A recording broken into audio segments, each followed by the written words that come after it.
भागवत कथा श्रवण से आपका मन शुद्ध होता है, आपके आपके भाव शुद्ध होते हैं। क्या शुद्ध होते हैं? हाँ, थोड़ा बोलते जाना है, ठीक है। क्या शुद्ध होता है? भाव शुद्ध होता है। भाव शुद्ध होने से फिर आपके विचार शुद्ध हो जाते हैं। आपके विचार शुद्ध होने से आपके कर्म शुद्ध हो जाते हैं। आप जो कुछ करते हो वो आपके विचारों का परिणाम है। ये सिद्धांत की बात है, ये नियम की बात है। आप जो कुछ करते हो वो आपके विचारों का परिणाम है। आप यहां पर आए तो क्या बिना विचार के आ गए? आपने विचार किया ना? आप जहां जहां से भी आए हैं, आप यहां पर बिना विचारों के आ गए? नहीं, आपने विचार किया फिर आप यहां पर आए।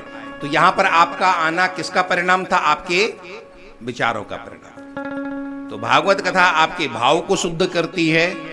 आपके भाव शुद्ध हो गए तो आपके विचार शुद्ध हो जाते हैं। विचार शुद्ध हो जाते हैं तो आपके कर्म शुद्ध हो जाते हैं। आपके कर्म शुद्ध हो गए तो आपका चरित्र शुद्ध हो जाता है। चरित्र शुद्ध हो गया तो व्यक्ति शुद्ध हो जाता है। और व्यक्तियों का समूह ही समाज है। एक एक करके सब शुद्ध होते चले गए तो शुद्ध हो जाएंगे कि नहीं हो जाएंगे? अब आना तो बोलो, कुछ हो जाएंगे ना? ये आपको दिव्य भाव देती है ये कथा आपको। हमारे यहाँ ऋग्वेद में हमारे ऋषियों ने प्रार्थना की है, आनो भद्रा क्रतवो यंतु विश्वतः।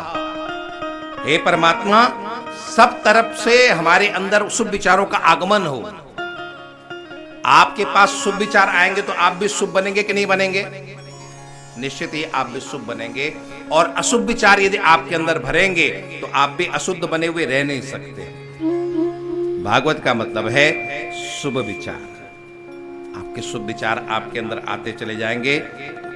और आप देखें, मनुष्य की वास्तविक पूंजी उसका धन नहीं, उसके विचार है। क्या है वास्तविक पूंजी? विचार।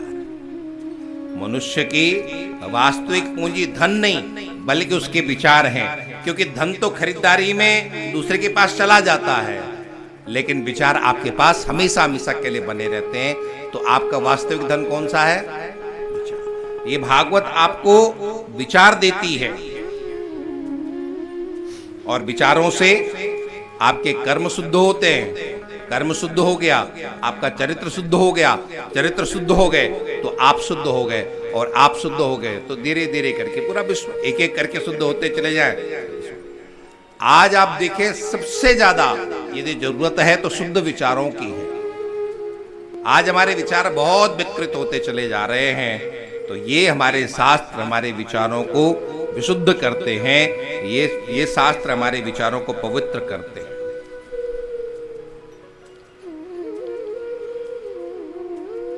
किसी ने बहुत अच्छा लिखा था, चित्र ही नहीं चरित्र भी सुंदर हो। चित्र ही नहीं चरित्र भी सुंदर हो। भवन ही नहीं भावना भी सुंदर हो। साधना ही नहीं साधन भी सुंदर हो। असाधन ही नहीं साधना भी सुंदर हो। और दृष्टि ही नहीं दृष्टिकोण भी सुंदर हो। तो ये भागवत आपके दृष्टिकोण को सुंदर करती है, आपके विचारों को सुंदर करती है, आपके भावों को सुंदर करती है। तो ये भागवत फिर मंदिर। लेकिन मिलती किसको है? जन्मांतरे भवेत पुण्यम तदा भागवतम लभेत। जन्म जन्मांतर के पुण्य जब आपके इकट्ठा होते हैं तो आपके भागवत प्राप्त हो सकते हैं। श्री रविंद्रनाथ जी ने संकल्प किया था कि भागवत करनी है। एक मन में ललक थी, पूर्वजन्मों का पुण्य, पितरों का आशीर्वाद, और फिर ये भागवत यहाँ पर प्रारंभ। जन्मांतरे भवेत पुण्यम तदा भागवतम लभेत। जन्म जन्मांतर के पुण्य जब इकट्ठे होते हैं तब आपके अंदर ये भागवत प्रविष्ट होती है। आप तो कहोगे महाराज जगह जगह भागवत हो रही, हम जगह जगह जाकर के बैठ जाते हैं भागवत में। ध्यान रखना, आप भागवत में जाकर के बैठ सकते हो, लेकिन भागवत आपके अंदर बैठना ये आपके जन्म जन्मांतरों के पुण्य का फल है। यदि आपके जन्म जन्मांतरों का पुण्य का फल नहीं होगा तो भागवत में बैठने के बाद भी भागवत आपके अंदर प्रविष्ट नहीं। जन्मांतरे भवेत पुण्यम तदा भागवतम लभेत। जब हमारे जन्म जन्मांतर के पुण्य इकट्ठा होते हैं तब जाकर के हमारे अंदर ये भागवत प्रविष्ट होते हैं।